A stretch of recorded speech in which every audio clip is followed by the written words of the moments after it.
ಅರಹಳ್ಳಿಯಲ್ಲಿ ಭಾನುವಾರ ಮಧ್ಯರಾತ್ರಿ ಸುಮಾರು 3ರ ಸಮಯದಲ್ಲಿ 34 ಜನರಿದ್ದ ಖದೀಮರ ಗುಂಪು ಸುಮಾರು 2 ಲಕ್ಷ ಮೌಲ್ಯದ ಕಾಫಿಯನ್ನ ಕಳವು ಮಾಡಿದ್ರು.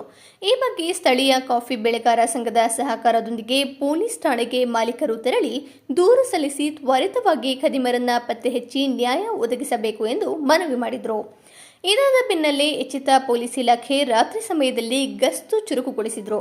ಇವುಗಳ ನಡುವೆ ನಿನ್ನೆ ಮುಂಜಾನೆ ಸುಮಾರು 4:30ರ ಸಮಯದಲ್ಲಿ 3-4 ಜನರಿದ್ದ ಅದೇ ಖದೀಮರ ಗುಂಪು ಪುನಃ ಕಾಫಿ ದೋಚಲು ಯತ್ನಿಸಿದ್ದು, ಆ ವೇಳೆಗಾಗಲೇ ಎಚ್ಚೆತ್ತ ಕಾಫಿ ಬೆಳೆಗಾರ ಜಗನ್ನಾಥ್ ಶೆಟ್ಟಿ ಎಂಬುವರು ಕಾರಿನಿಂದ ಹೊರಗೆ ಇಳಿದು ಬರಲು ಯತ್ನಿಸಿದ್ದಾರೆ.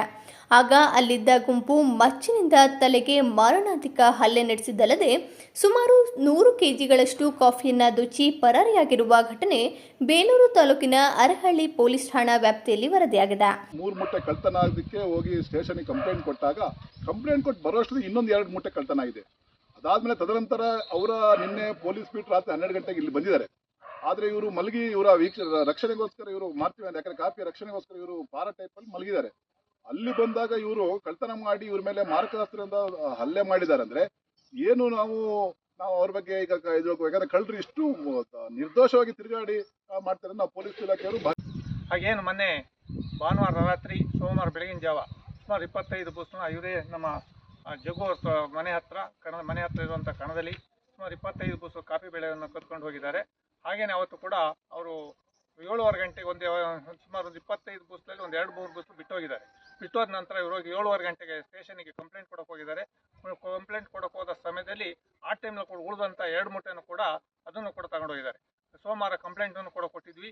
ಕೊಟ್ಟ ನಂತರ ಅದನ್ನು ಕೂಡ ಸರಿಯಾದ ಪೊಲೀಸರು ಸ್ವಲ್ಪ ತನಿಖೆ ಮಾಡಿದರೆ ಇವತ್ತಿನ ಈ ಲೆವೆಲ್ಗೆ ಆಗ್ತಿರ್ಲಿಲ್ಲ ಅಂತ ನನಗೆ ಅನಿಸ್ತದೆ. ಹಾಗೆಯೇ ಇವತ್ತು ಕೂಡ ಮೊನ್ನೆ ರಾತ್ರಿ ಸುಮಾರು ಬೆಳಗಿನ ಜಾವ 3ರಿಂದ 4 ಗಂಟೆ ಸಮಯ ಇರಬಹುದು ಅಂತ ಅನಿಸ್ತದೆ. ಇವತ್ತು ಕೂಡ ಅವರಿಗೆ ಕಾರ್ನಲ್ಲಿ ಮಲಗಿದಂಥ ಸಮಯದಲ್ಲಿ ಅವರಿಗೆ ಹೊಡೆದು ಅವರಲ್ಲಿದ್ದಂಥ ಬಂದೂಕನ್ನು ಕಿತ್ಕೊಂಡು ಮತ್ತು ಕಾಫಿನ ತುಂಬ್ಕೊಂಡು ಹೋಗಿದ್ದಾರೆ. ಅವರು ಕೂಡ ಇವತ್ತು ಹಾಸನ ಜಿಲ್ಲಾ ಆಸ್ಪತ್ರೆಯಲ್ಲಿ ಸಾವು ಬದುಕಿನಲ್ಲಿ ಚಿಕಿತ್ಸೆ ಪಡಿತಾ ಇದ್ದಾರೆ. ಅದು ಏನಾಗ್ತದೆ ಅಂತ ಗೊತ್ತಿಲ್ಲ.